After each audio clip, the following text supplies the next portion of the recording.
Salam sejahtera untuk kita semua. Perkenalkan, saya Francisca Anastasia Darmawan. Saya mahasiswi program studi ekonomi Fakultas Ekonomi Universitas Hanas Dharma Yogyakarta ingin mempresentasikan sedikit tentang industri asuransi yang ada di Indonesia.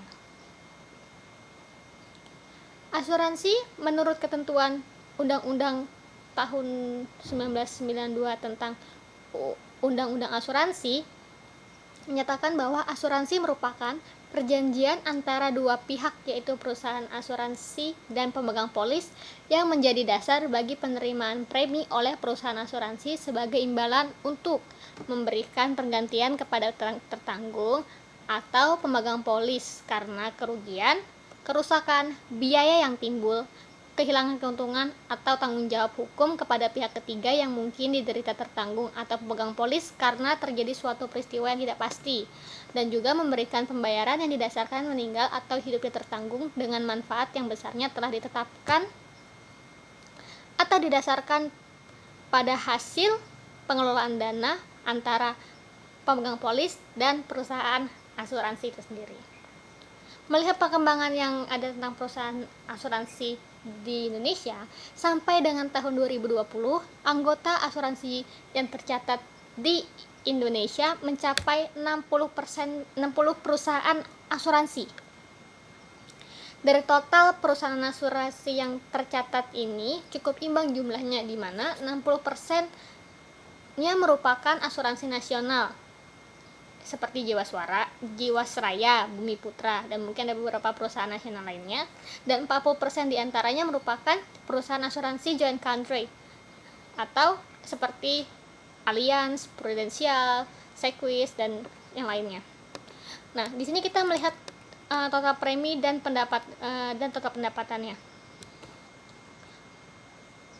Dari data yang ditampilkan, bila kita lihat jumlah pendapatan total premi pada rentang tahun 2015 sampai 2020, rata-rata setiap tahunnya secara CAGR bertumbuh hampir 7%. Namun, bila kita melihat hanya pada rentang tahun 2019 hingga 2020, terjadi penurunan pendapatan premi yang jumlahnya sebesar 2,2%. Penurunan ini didapat dari jumlah premi baru yang juga mengalami penurunan sebesar 2,9%. Secara total pendapatan yang dimana terdapat ada pendapatan premi, pendapatan investasi, klaim asuransi dan sebagainya, secara CAGR 2015 sampai 2020 pertumbuhannya sekitar 9,3% per tahunnya. Namun di tahun 2020 terhadap 2019 mengalami minus hingga 8,7%. Total pendapatan yang minus 8,7% ini paling banyak berasal dari pendapatan investasi. Dan melihat total aset dan total investasinya, total aset dari ke-60 perusahaan asuransi yang terdaftar saat ini pada tahun 2020 mencapai hingga 570 triliun rupiah. Angka ini belum mencapai angka yang besar, tetapi bukan juga angka yang sangat kecil, bukan. Nah, dari 570 triliun ini, 504 triliun atau hampir memasuki 505 triliun rupiahnya adalah merupakan aset dari investasi. Jadi, selama dalam kurun waktu 5 tahun terakhir dari 2015 hingga 2020 bisa dilihat total aset industri asuransi secara CAGR grafiknya mencapai 9%. Namun pada tahun 2020 terjadi penurunan sebesar 1,2%. Nah, kita bisa lihat kan dari sini teman-teman, grafiknya mulai menunjukkan. Lalu bagaimana dengan jumlah tertanggungnya? Jumlah tertanggungnya bila kita melihat dari data tersebut, kita bagi menjadi dua kelompok, tertanggung perorangan dan tertanggung kumpulan, di mana kelompok tertanggung di sini merupakan tertanggung yang diberikan pertanggungan asuransi oleh suatu perusahaan atau pemberi kerja, misalnya pegawai yang diberikan asuransi oleh perusahaannya. Sedangkan untuk tertanggung perorangan adalah tertanggung individu, yang mungkin ada individu perorangan-perorangan yang sudah mengerti proses kerja asuransi dan ia ini berinisiatif sendiri untuk menggunakannya. Nah, tertanggung kumpulan mengalami peningkatan jumlah tertanggungnya, di mana pada tahun 2015 jumlah tertanggungnya kira-kira 3,85 juta orang, dan pada tahun 2020 jumlah tertanggungnya mencapai 46 juta tertanggung. Ini pun telah mengalami penurunan yang mungkin dampak dari pandemi yang sedang kita alami, di mana pada tahun 2019 sempat mencapai 50 juta tertanggung. Dan bila kita melihat perkembangan terkininya, tenaga pasar berlisensi ini pada tahun 2020 mengalami penurunan dibanding tahun 2019. Mungkin ini juga lagi-lagi akibat dari pandemi yang berimbas pada proses pemasaran, di mana proses pemasaran ini masih dilakukan dengan sistem face to face. Banyak dari tenaga pasar berlisensi yang izin lisensinya hangus karena semakin minimnya peluang untuk memasarkan produk dengan sistem face to face, karena mungkin pembatasan skala sehingga berkurang lah. Lalu gimana sih tantangannya? Ada apa aja sih tantangannya? Seperti yang dijelaskan sebelumnya, mungkin terkait penurunan premi asuransi, ini beberapa tantangan yang dihadapi oleh industri asuransi. Yang pertama, produk asuransi relatif masih menjadi produk yang dipasarkan, sehingga perlu banyak macam cara yang inovasi untuk meningkatkan distribusi pemasaran dan penjualan. Yang kedua juga pemasaran produk asuransi masih didominasi oleh skema face to face yang belum bisa menjangkau seluruh masyarakat. Lagi-lagi sehingga perlu dipikirkan cara lain untuk bisa menjangkau hingga ke pelosok-pelosok. Karena pemasarannya masih tatap muka dan calon pembeli dengan calon pembeli atau calon nasabah atau kliennya, maka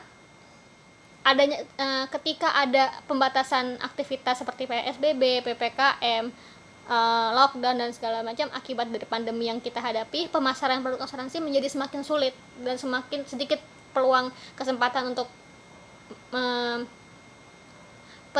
memasarkannya. Selain itu, karena tidak stabilnya kondisi pasar modal di Indonesia dan global akibat pandemi, membuat hasil investasi mengalami penurunan yang cukup drastis. Berikut ada beberapa poin-poin yang merupakan alternatif yang dipilih oleh perusahaan industri asuransi untuk lebih mengembangkan industri asuransi itu sendiri di Indonesia di masa yang akan datang. Yang pertama ada business opportunity. Business opportunity merupakan peluang bisnis yang dianggap bisa dijadikan pemulihan bagi industri asuransi. Melalui kerjasama dengan sektor IT, farmasi, clean energy, dan environment yang semakin dominan, diharapkan pemasaran dan distribusi asuransi bisa semakin canggih dan upgrade, sehingga pasar-pasar yang lebih luas dapat dijangkau oleh industri asuransi itu sendiri. Namun, tidak dengan sektor pariwisata, penerbangan, dan industri tradisional yang mengelola manufaktur, baja, minyak, dan gas, karena dianggap pemulihannya masih lebih lamban. Yang kedua itu ada online transaction acceleration, di mana melalui kebijakan WFH yang sedang dijalankan ini diharapkan dapat dijadikan kesempatan untuk mengembangkan platform digital atau IT platform asuransi itu sendiri agar bisa diakses, dijangkau oleh mereka-mereka yang masih ada di pelosok-pelosok daerah. Nah, dengan adanya online transaction diharapkan proses penggunaan asuransi dapat diakses masyarakat juga dengan mudah, cukup dari rumah atau via online saja. Yang ketiga itu ada menciptakan merger atau acquisition, di mana pandemi dan krisis ekonomi di tahun 2020 melemahkan keuangan perusahaan asuransi di Indonesia, terutama bagi perusahaan asuransi menengah dan kecil. Nah, oleh karena itu perusahaan-perusahaan yang mengalami tekanan akan memutar otak atau akan mencari berbagai macam cara untuk menjaga bisnisnya dengan melakukan penggabungan, peleburan, pengambil alihan, atau integrasi dengan perusahaan yang masih stabil atau bertahan. Supaya apa? Supaya mereka juga bisa tetap survive, bisa saling menguntungkan satu dengan yang lain, dan masih banyak beberapa prospek lainnya. Di akhir kata, kita bisa melihat bahwa asuransi merupakan salah satu industri yang cukup besar terkena dampak dari pandemi COVID-19 ini. Mulai dari perubahan pola pemasaran, persoalan pembayaran premi, dan masih proses pengklaim dan proses pembiayaannya perlu inovasi, sehingga perlu inovasi untuk menciptakan peluang baru yang bisa dimanfaatkan oleh industri asuransi, oleh berbagai masyarakat, dan oleh seluruh pengguna asuransi agar bisa dimanfaatkan dengan baik. Nah, sekian dari saya, terima kasih.